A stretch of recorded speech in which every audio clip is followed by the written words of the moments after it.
এবাৰ মুছলমান ৰাজনীতি সমষ্টি পুনৰ নিৰ্ধাৰণৰ পিছত নগাঁও এতিয়া সংখ্যালঘু প্ৰধান সমষ্টি প্ৰথমবাৰৰ বাবে নগাঁৱত মুছলমানে নিৰ্ধাৰণ কৰিব প্ৰতিনিধি নগাঁৱত এতিয়া 64% ভোটাৰে মুছলমান নগাঁৱত বিজেপি কংগ্ৰেছে কিয় মিয়া মুছলমানক প্ৰাৰ্থিত্ব নিদিলে বুলি প্ৰশ্ন সংখ্যালঘু জনতাৰ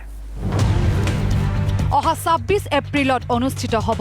নগাঁও কৰিমগঞ্জ দৰং ওদালগুৰি ডিফু আৰু শিলচৰত লোকসভাৰ দ্বিতীয় পৰ্যায়ৰ নিৰ্বাচন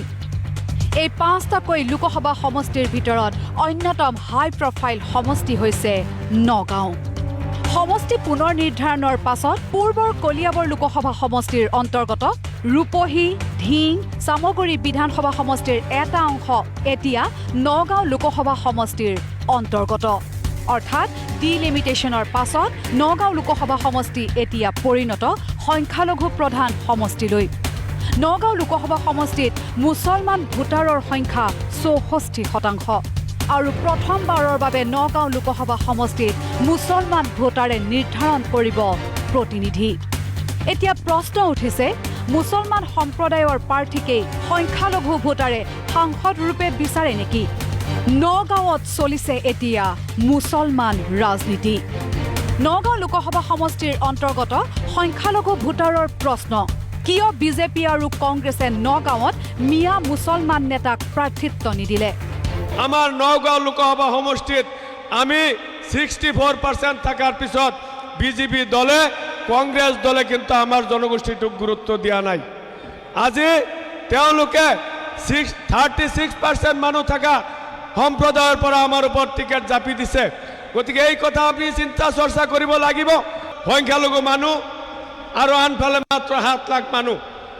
আমি 12 লাখ মানুহে যদি এজন প্ৰাৰ্থীক জিকাব নোৱাৰো ইয়াতকৈ আৰু দুৰ্ভাগ্যৰ কথা হ'ব নোৱাৰে ধুবুৰীত সংখ্যালঘু সম্প্ৰদায়ৰ এজন প্ৰাৰ্থী প্ৰক্ষেপ কৰিছে ভাৰতীয় জনতা পাৰ্টীয়ে কিন্তু নগাঁৱত সংখ্যালঘু সম্প্ৰদায়ৰ প্ৰাৰ্থী নিদিলে বিজেপিয়ে যদি ধুবুৰীত মিত্ৰজোঁটৰ প্ৰাৰ্থী এজিপিৰ পৰা মুছলমান কেণ্ডিডেট দিব পাৰিছে তাত মুছলমান ভোট বেছি থকাৰ কাৰণে মিত্ৰজোঁটৰ প্ৰাৰ্থী জাভেদ ইছলামক দিছে নগাঁৱৰ পৰাতো এজন মুছলমান কেণ্ডিডেট দিব পাৰিলা হয় মিত্ৰজোঁটে আমাৰ ইয়াত ডিলিমিটেশ্যন হোৱাৰ পিছত আমাৰ ইয়াত মাইনৰিটি এজন মানুহ বিধায়ক দিব লাগিছিল এমপি দিব লাগিছিল কিন্তু সিহঁতে আমাৰ নগাঁও ডিষ্ট্ৰিক্টত দিয়া নাই আনহাতে কংগ্ৰেছ দলে কি কাৰণে নগাঁৱত অৱজ্ঞা কৰিলে মুছলমানক কিন্তু কংগ্ৰেছেও চাক কাৰ্বি আলং ধৰক ডিফু সমষ্টিত কাৰ্বি মানুহ বেছি তাত কাৰ্বি কেণ্ডিডেট দিছে কোকৰাঝাৰ বড়ো মানুহ বেছি বড়ো কেণ্ডিডেট দিছে কংগ্ৰেছে আকৌ শিলচৰ আপোনাৰ বাঙালী মানুহ বেছি বাঙালী কেণ্ডিডেট দিছে আমাৰ নগাঁও লোকসভাত 64% মুছলমান থকাৰ পিছতো কিয় মানে আমাৰ মুছলমান মানুহক অৱজ্ঞা কৰিছে কংগ্ৰেছেও আপোনাৰ কমিউনিয়েল ভাৱ আছে বিজেপিৰতো আছেই প্ৰাৰ্থীবিলাক প্ৰক্ষেপ কৰাৰ ক্ষেত্ৰত দেখা যায় যি কমিউনিটিৰ মানুহ বেছি থাকে সেই কমিউনিটিৰ প্ৰাৰ্থী প্ৰক্ষেপ কৰা দেখা যায় কিন্তু আমি দেখিছোঁ যে বিজেপি বা কংগ্ৰেছ দলে তেওঁলোকে আমাৰ নিজৰ কমিউনিটি মুছলিম কমিউনিটিৰ প্ৰাৰ্থী নিক্ষেপ কৰা নাই নগাঁও সংসদীয় সমষ্টিত 12 লাখ মিয়া ভোটাৰ মিয়া মুছলমান আৰু এই মিয়া মুছলমান ভোটাৰৰ যেনেকৈ ভাৰতীয় সংবিধানে ভোটাধিকাৰ অধিকাৰ দিছে ঠিক তেনেকৈ সেই ভোটাৰে এজন প্ৰতিনিধি নিৰ্বাচন কৰাৰো অধিকাৰ আছে আজি 12 লাখ ভোট থকা সমষ্টিত এজন মিয়া মুছলমান মানুহক প্ৰধান দুটা দলে প্ৰাৰ্থিত্ব দিয়া নাই নগাঁও লোকসভা সমষ্টিৰ সংখ্যালঘু ভোটাৰৰ ক্ষোভ কংগ্ৰেছৰ সাংসদৰ ওপৰত বিগত 5 বছৰ ধৰি নগাঁও লোকসভা সমষ্টিৰ কথা অথবা সমস্যা এদিনো সদনত উত্থাপন নকৰিলে কংগ্ৰেছ সাংসদ প্ৰদ্যুৎ বৰদলৈয়ে আনহাতে এসময়ৰ কলিয়াবৰৰ সাংসদ গৌৰৱ গগৈয়ে কেৱল বঞ্চনা কৰি আহিলে সংখ্যালঘুক 5 বছৰৰ ভিতৰত প্ৰদ্যুৎ বৰদলৈ এদিন আমাৰ মাইনৰিটি মানুহৰ কাৰণে পাৰ্লিমেণ্টত কথা কোৱা নাই গৌৰৱ গগৈয়ে কোৱা নাই গৌৰৱ গগৈয়ে কৈছে আপোনাৰ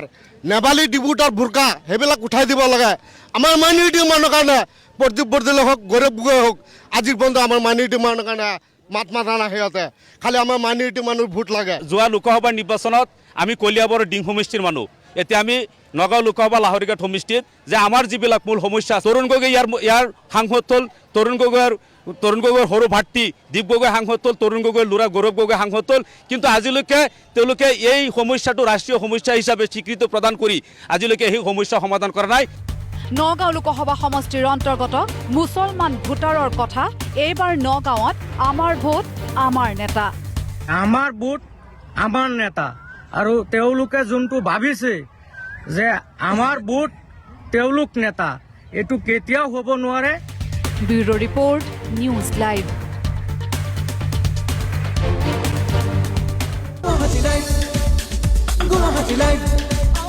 Guwahati Live.